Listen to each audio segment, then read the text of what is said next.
The 2026 Subaru Outback. We have a lot of new updates to talk about, but stay tuned until the end of this video where I will be sharing with you how you can save a substantial amount of money on new vehicles by heading over to my website. More on that later.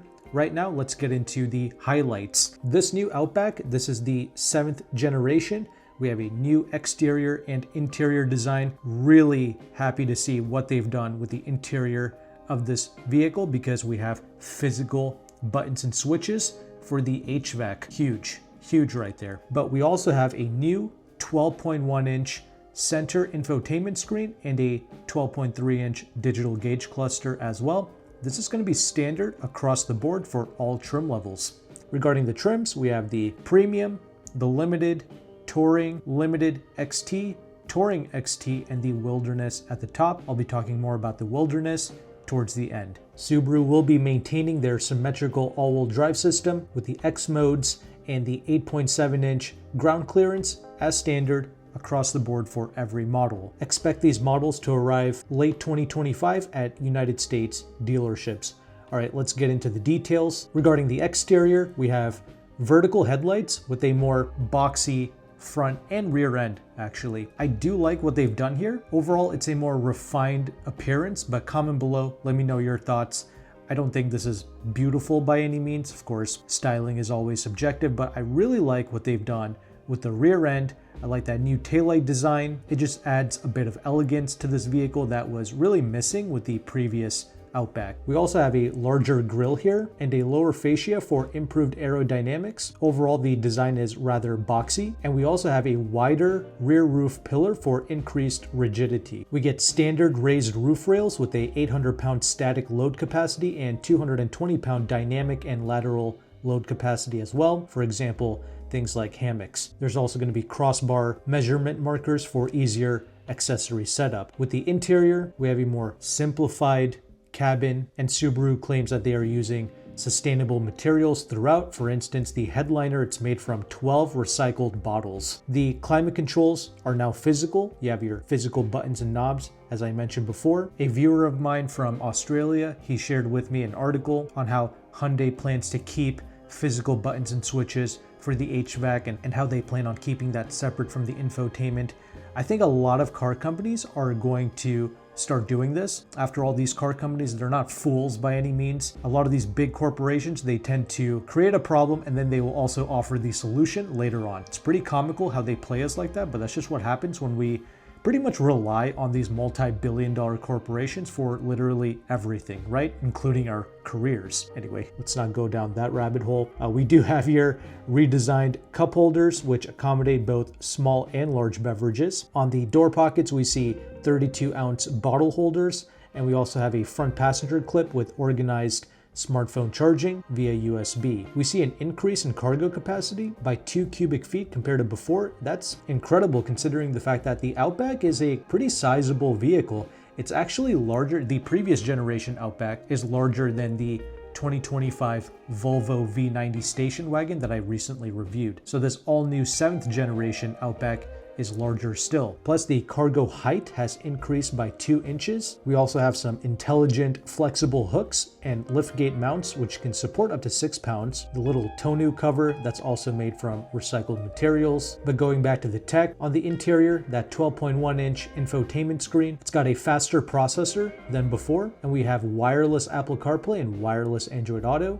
Keep in mind, this all-new screen comes standard across the board. Plus, Subaru claims that not only is the climate controls physical, but you can actually use these buttons and knobs while you have gloves on. The standard 12.3-inch digital gauge cluster that can be set up with multiple different views. You can put it into a calm mode, normal mode, a map mode when you're using the navigation, or you can even have that digital gauge cluster show your eyesight mode, kind of safety tech features as well. Sticking with the interior, the roofline is actually taller, which gives us more headroom, of course, and we also have chassis integrated seating. This is designed to increase comfort and to reduce fatigue. And compared to before, we have reduced lateral sway by 42% for better ride stability. Subaru claims that the cabin is also quieter, and they managed to do this by increasing the roof and headliner insulation. The wind noise has been cut by 10%. Regarding safety, we have the standard EyeSight safety tech features. As standard, we get the front pre-collision braking, adaptive cruise control, lane departure and sway warnings, emergency stop assist, front cross traffic braking, acceleration override assist, and vibrating haptic steering wheel feedback. Some additional Subaru EyeSight features that are available only on certain trims include the highway hands-free assist, which works up to 85 miles per hour. There's also emergency stop assist with safe lane selection, highway active lane change assist, highway automatic resume assist, and pre-curve speed control. Once again, these features are available only on certain trims. Regarding the hardware updates for the safety tech, we have triple forward-facing cameras, additional radar sensors, and we have a wider angle mono camera, which enhances pedestrian and cyclist detection. Regarding the engine options, so the non-XT trim levels are going to come with the 2.5 liter naturally aspirated boxer 4-cylinder engine with 180 horsepower and 178 pounds-feet of torque. Those who want more power need to step up to the XT/Wilderness trim levels. Then you will get the 2.4 liter turbocharged boxer 4-cylinder engine with 260 horsepower and 277 pounds-feet of torque. Both engine options are going to be mated to the Lineartronic CVT with a 8-speed manual mode, so it's supposed to simulate 8 gear changes when you have that manual mode engaged. I mentioned that the Subaru symmetrical all-wheel drive system is standard, but the system has actually been revised with a quicker center differential lockup. And this all-wheel drive system also integrates steering angle data for better cornering and stability, and your various X modes can now be toggled through your steering wheel. Regarding the steering itself, it's actually a WRX derived dual pinion electronic power steering rack, and it's also got tuned variable gear ratio, so it's sharper at low speeds and stable at high speeds. All new for 2026, we have some new 19-inch wheel designs available on select trims, and the Wilderness trim comes with 17-inch wheels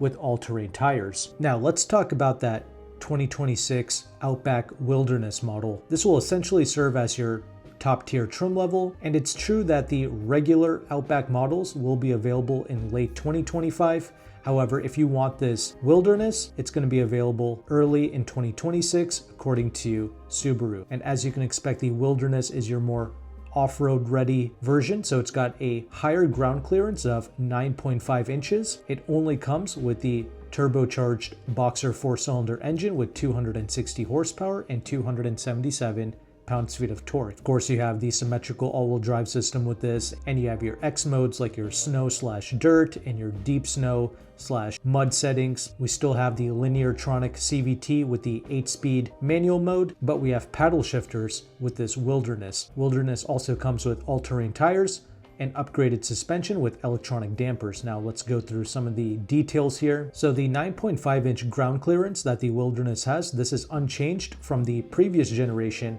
Outback Wilderness, but Subaru does claim that this new model has upgraded suspension for improved stability and comfort. Plus, we have new electronically controlled dampers with acceleration sensors, which can adjust the damping in real time. These new dampers can reduce sway, and it can increase the ride stability both on and off-road. The Wilderness also gets revised all-wheel drive system with a faster center diff lockup, reduced wheel spin, and it incorporates steering angle data just like the regular 2026 Outbacks. The all-terrain tire that Subaru is featuring for this new Wilderness, it's the Bridgestone Dueler all-terrain tires, and the wheels, they're going to be 17-inch matte black wheels. The Wilderness has a 3,500 pound towing capacity, and it's available with the trailer hitch with combined 7-pin and 4-pin connectors. The rear bumper of the Wilderness is designed for easier hitch install. The off-road geometry has improved compared to the previous Outback Wilderness. The approach angle is now 20 degrees. The breakover angle, it's 21.2 degrees, and the departure angle is 22.5 degrees. Once again, all of these specs are better than before. Regarding the exterior of the Wilderness, we have reinforced underbody protection. We have LED hexagonal fog lights. The side mirrors, the cladding, and the grille, they are all matte black. We have expanded front bumper, and we have anodized copper finish accents on the roof rails, the fog lights, and the reverse lights. And of course, just like with the regular Outbacks, we have standard ladder style roof rails with a 800-pound static load capacity and a 220-pound dynamic load capacity. The interior of the Wilderness features a StarTex water-resistant and animal-free upholstery, but you are able to get available Napa leather seats with ventilated front seats as well if you want. As an option, you can get a moonroof and a 360 camera as well. Both of those are going to be options. We also have anodized copper interior trim. Once again, that's exclusive to the Wilderness trim level. We have the same cargo enhancements as the regular Outbacks, and the technology remains the same as well, with the standard 12.1-inch infotainment screen, the 12.3-inch digital gauge cluster, the wireless Apple CarPlay and the wireless Android Auto, etc. Pricing for the 2026 Subaru Outback will be announced closer to its launch time, but for right now, this is everything that you need to know regarding the all-new 2026 Subaru Outback. As promised at the beginning of this video, I do have a resource that you can utilize to save money on new vehicles. You can head over to my website, meynmotorgroup.com, and at the top, there's a tab which says Save on New Cars. You click on that, and you'll see various links to AutoCompanion and a car broker named Jim, who is one of the largest Toyota brokers in the country. If you go to their sites and you contact them and you mention my channel, Meyn Motor Group, they will take some money off of the broker fee that they charge, because both companies offer some of the